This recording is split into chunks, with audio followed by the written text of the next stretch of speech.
Sunita Williams, Butch Wilmore, Nick Hague ಹಾಗೆಯೇ Alexander ಗೊರ್ಬನೋವ್ ಈ 4 ಜನ ಗಗನಯಾತ್ರಿಗಳು ಭೂಮಿಗೆ ಮರಳುವಂತ ಆ ಪ್ರೋಸೆಸ್ ಆಲ್ರೆಡಿ ಆರಂಭವಾಗಿದೆ. ಆ ಪ್ರೋಸೆಸ್ ಬಗ್ಗೆ ಬಹಳ ಸರಳವಾಗಿ ನಮ್ಮ ವೀಕ್ಷಕರಿಗೆ ವಿವರಿಸ್ತಾ ಇದ್ರು ಇಸ್ರೋದ ಡೆಪ್ಯೂಟಿ ಡೈರೆಕ್ಟರ್ ಆಗಿರುವಂತಹ doctor S V Sharma sir. ನೀವಾಗಲೇ ಉಲ್ಲೇಖ ಮಾಡ್ತಾ ಇದ್ರಿ, ಒಟ್ಟು 17 ಗಂಟೆಗಳ ಪ್ರಯಾಣ, ಅದರಲ್ಲಿ ಸುಮಾರು 16 ಗಂಟೆಗಳ ಕಾಲ ಕಕ್ಷೆನಲ್ಲೇ ಸುತ್ತಾ ಇರುತ್ತೆ ಕ್ಯಾಪ್ಸುಲ್. ಲಾಸ್ಟ್ ಒಂದು 56 ನಿಮಿಷ ಬಹಳ ಇಂಪಾರ್ಟೆಂಟ್ ಅಂತ ಹೇಳಿ, ಅಂದ್ರೆ ಆ ಲಾಸ್ಟ್ 56 ನಿಮಿಷದಲ್ಲೇ ಇಳಿಯೋದಕ್ಕೆ ಆರಂಭ ಮಾಡೋದಾ ಭೂಮಿಯ ಬಳಿ ಅನ್ನೋದು ಒಂದು ಪ್ರಶ್ನೆ. ಅದರ ಜೊತೆಗೆ 2 ಮಾಡ್ಯೂಲ್ ಇರುತ್ತೆ ಅಂತ ಹೇಳಿದ್ರಿ, ಅದರಲ್ಲಿ ಕ್ರಿಯೋ ಮಾಡ್ಯೂಲ್ ಮಾತ್ರ ಭೂಮಿಗೆ ಬರುತ್ತೆ ಅಂತಂದ್ರೆ ಆ ಇನ್ನೊಂದು ಮಾಡ್ಯೂಲ್ ಅದು ವಾಪಸ್ ಸ್ಪೇಸ್ ಸ್ಟೇಷನ್ಗೆ ಹೋಗುತ್ತಾ ಅಂತ ಹೇಳಿ ಸರ್. ಆ್ಯಕ್ಚುಲಾಗಿ ಈ 17 ಗಂಟೆಗಳೇನಿದೆ, 17 ಗಂಟೆಗಳು ಅಲ್ಲಿ 16 ಗಂಟೆ ಕಕ್ಷೆಯಲ್ಲಿರುತ್ತೆ. ಈ ಕಕ್ಷೆಯಲ್ಲಿ ಇರುವಂಥ ಸಮಯದಲ್ಲಿ ಬಾಕಿ ಎಲ್ಲ ಪ್ರಿಪ್ರೇಷನನ್ನು ಕನ್ಫರ್ಮೇಷನ್ ಮಾಡ್ಕೊಳ್ತಾರೆ. ಇಲ್ಲಿ ಭೂಮಿಯಲ್ಲಿ ಯಾವ ರೀತಿ ಕಂಡೀಷನ್ ಇದೆ, ಭೂಮಿಯಲ್ಲಿ ಯಾವ ರೀತಿಯಾದ ಎಲ್ಲ ಪ್ರಿಪೇರ್ಡ್ನೆಸ್ ಇದೆ, ಯಾವುದೇ ಡಿಸ್ಟರ್ಬೆನ್ಸಸ್ ಇಲ್ಲ. ಯಾಕೆಂದರೆ ಈ ಒಂದು ನೇಚರಲ್ಲಿ ಏನು ಯಾವಾಗ ಆಗುತ್ತೆ ಅಂತ ಹೇಳಲಿಕ್ಕೆ ಕಷ್ಟ ಆಗುತ್ತೆ. ಆಲ್ರೆಡಿ ಯಾವಾಗಲೂ ಒಂದು ಪ್ರಾಬಬಿಲಿಟಿ ಆಫ್ ಫೇಲ್ಯೂರ್ ಅಥವಾ ಪ್ರಾಬಬಿಲಿಟಿ ಆಫ್ ಎಕ್ಸ್ಪೆಕ್ಟೇಷನ್ ಅಂತ ಇರುತ್ತೆ.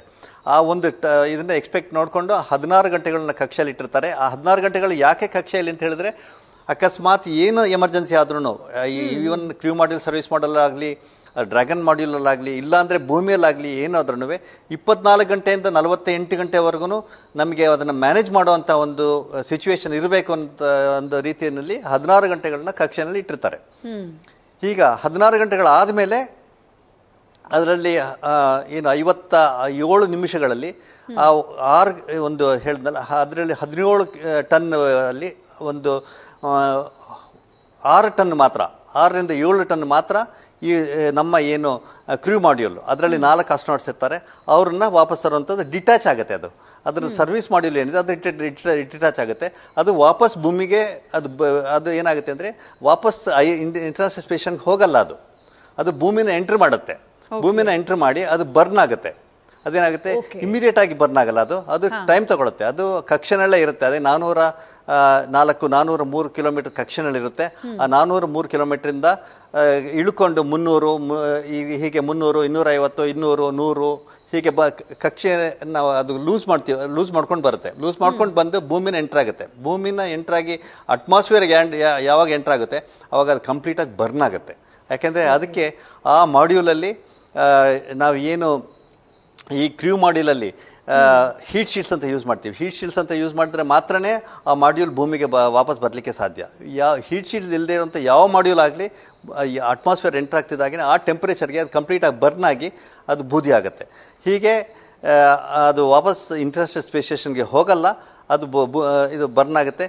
56 ನಿಮಿಷದಿಂದ ಬರೀ 6000 kg ಇರುವಂಥ 4 ಮೀಟರ್ ಡಯಾಮೀಟರ್ ಇರುವಂಥ ಸುಮಾರು 4 ಮೀಟರ್ ಹೈಟ್ ಇರೋ 4ರಿಂದ 5 ಮೀಟರ್ ಹೈಟ್ ಇರುವಂಥ ಆ ಏನು ಕ್ರ್ಯೂ ಮಾಡ್ಯೂಲ್ ಇದೆ ಅದು ಮಾತ್ರ ಭೂಮಿಗೆ ಬರುವಂಥ ಒಂದು ಸಾಹಸವನ್ನು ಮಾಡುತ್ತೆ. Right sir. 9 ತಿಂಗಳ ಕಾಲ, 8 ದಿನಗಳ ಕೆಲಸಕ್ಕಾಗಿ ಹೋದವರು 9 ತಿಂಗಳ ಕಾಲ ಸುನಿತಾ ವಿಲಿಯಮ್ಸ್ ಹಾಗೆ ಬುಚ್ ವಿಲ್ಮೋರ್ ಅಲ್ಲೇ ಉಳ್ಕೊಳ್ಬೇಕಾಯ್ತು. ಬಟ್ ಅಷ್ಟು ವಿಳಂಬ ಆಗುವುದಕ್ಕೆ ಕಾರಣ ಏನಾಯಿತು ಅಂತ ಹೇಳಿ, ಯಾಕಂದ್ರೆ ರಾಜಕೀಯ ಆರೋಪಗಳು ಒಂದ್ ಕಡೆ, ವೈಜ್ಞಾನಿಕವಾದಂತಹ ಫ್ಯಾಕ್ಟ್ ಮತ್ತೊಂದು ಕಡೆ, ಅದನ್ನ ವಿವರಿಸಬಹುದಾ ಅಂತ ಹೇಳಿ ಸರ್. ಹೌದು, ಡೆಫಿನೆಟಾಗಿ ವಿವರಿಸ್ಬೋದು. ಇದು ಜೂನ್ 6ನೇ ತಾರೀಕು ಇಲ್ಲಿಂದ ಆ ಸ್ಟಾರ್ ಲೈನ್ ಮತ್ತು ಸ್ಟಾರ್ ಲಿಂಕ್ ಅಂತ ನಾವು ಹೇಳ್ತೀವಿ, ಬೋಯಿಂಗ್ ಸ್ಟಾರ್ ಲಿಂಕ್, ಅದು ಒಂದು ರಾಕೆಟಲ್ಲಿ ಅದು ಇಂಟರ್ನ್ಯಾಷನಲ್ ಸ್ಪೇಸ್ ಸ್ಟೇಷನ್ಗೆ ತಗೊಂಡೋಗುವಂಥ ಒಂದು ಕಾರ್ಯಕ್ರಮ ನಡೀತು.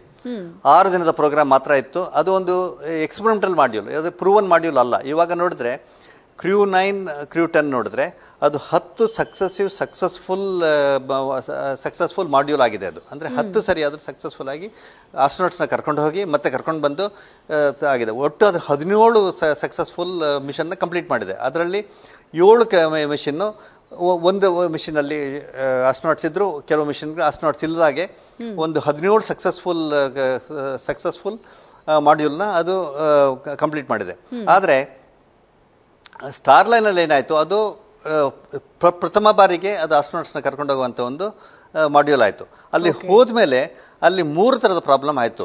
ಒಂದು ಬಂದ್ಬಿಟ್ಟು ಅದರಲ್ಲಿ 27 ಥ್ರಸ್ಟರ್ಗಳಿರುತ್ತೆ. ಥ್ರಸ್ಟರ್ಸ್ ಅಂತ ಹೇಳಿದ್ರೆ ಅದನ್ನು ಭೂಮಿಗೆ ನಾವು ವಾಪಸ್ ಬರಬೇಕಾದ್ರೆ ಅದರ ನಾನು ಹೇಳ್ತಾ ಇದ್ನಲ್ಲ ಆ ಸ್ಪೀಡ್ ಕಡಿಮೆ ಮಾಡೋದಕ್ಕೆ, ಮತ್ತು ಓರಿಯೆಂಟೇಷನ್ ಚೇಂಜ್ ಮಾಡೋದಕ್ಕೆ, ಡೈರೆಕ್ಷನ್ ಚೇಂಜ್ ಮಾಡೋದಕ್ಕೆ, ವೆಲಾಸಿಟಿ ಚೇಂಜ್ ಮಾಡೋದಕ್ಕೆ ಥ್ರಸ್ಟ್ ಎಂಜಿನ್ಸ್ ಅಂತ ಹೇಳ್ತೀವಿ. ಅದನ್ನು ಯೂಸ್ ಮಾಡಿ ಥ್ರಸ್ಟ್ ಎಂಜಿನ್ ಫೈರ್ ಮಾಡಿ. ಆ 27 ಥ್ರಸ್ಟ್ ಎಂಜಿನ್ಗಳಲ್ಲಿ 4 ಥ್ರಸ್ಟ್ ಎಂಜಿನ್ನು ಪ್ರಾಬ್ಲಮ್ ಕೊಡ್ತು. ಅಂದರೆ ಅದು ನಾನ್ ಫಂಕ್ಷನಲ್, ಮಾಲ್ ಫಂಕ್ಷನ್ ಅಂತ ಹೇಳ್ತೀವಿ, ಮಾಲ್ ಫಂಕ್ಷನ್ ಆಯಿತು.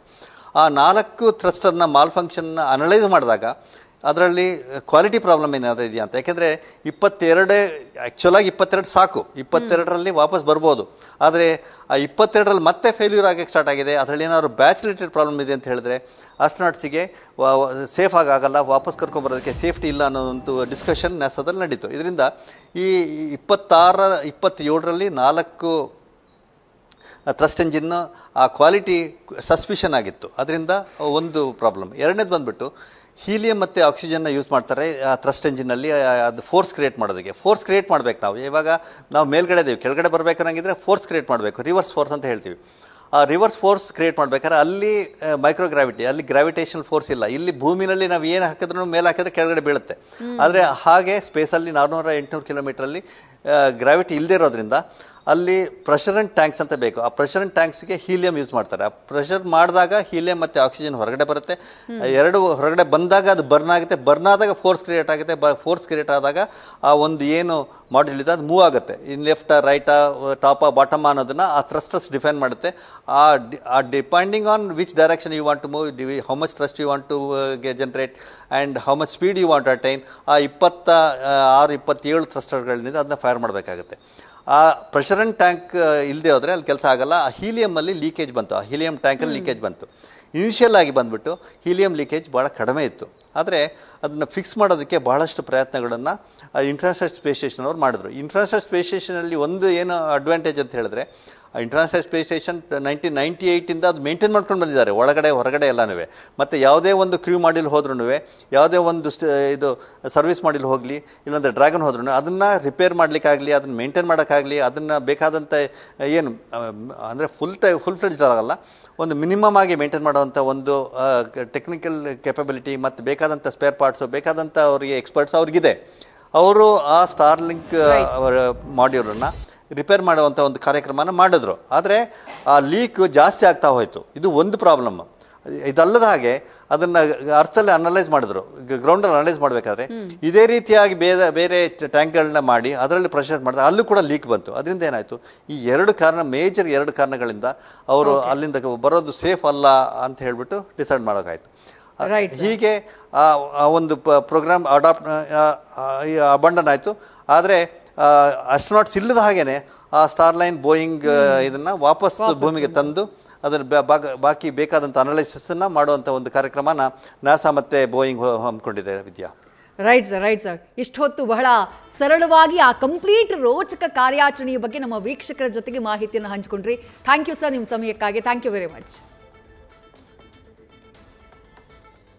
ಥ್ಯಾಂಕ್ ಯು ವಿದ್ಯಾ.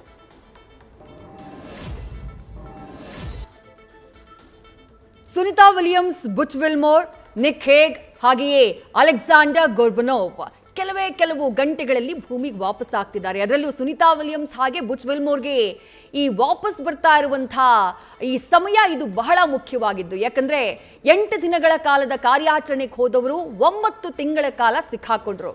ಯಾವಾಗ ವಾಪಸ್ ಬರ್ತೀವಿ ಅನ್ನುವಂಥ ಅನಿಶ್ಚಿತತೆಯೇ ನಮ್ಮನ್ನ ಬಹಳ ಕಾಡ್ತಾ ಇದ್ದಿದ್ದು ಅಂತ ಹೇಳಿ ಸುನಿತಾ ವಿಲಿಯಮ್ಸ್ ಅಲ್ಲಿರುವಾಗಲೇ ಹೇಳ್ಕೊಂಡಿದ್ರು. ಈಗ ಆಲ್ರೆಡಿ ಅವರು ವಾಪಸ್ ಬರುವಂಥ ಆ ಪ್ರೋಸೆಸ್, ಆ ಪ್ರಕ್ರಿಯೆ ಆರಂಭ ಆಗಿದೆ. ಸೇಫ್ ಆಗಿ ವಾಪಸ್ ಬರಲಿ ಅನ್ನೋದು ಎಲ್ಲರ ಆಶಯ. ಇವಿಷ್ಟು ಈವರೆಗಿನ ಸುದ್ದಿ. ಕ್ಷಣದ ಮಾಹಿತಿಗಾಗಿ ನೋಡ್ತಾ ಇರಿ ನ್ಯೂಸ್ ಫಸ್ಟ್, ನಿರ್ಭೀತಿಯಿಂದ ನಿಮ್ಮ ಪರವಾಗಿ. ನ್ಯೂಸ್ ಫಸ್ಟ್, ನಿರ್ಭೀತಿಯಿಂದ ನಿಮ್ಮ ಪರವಾಗಿ.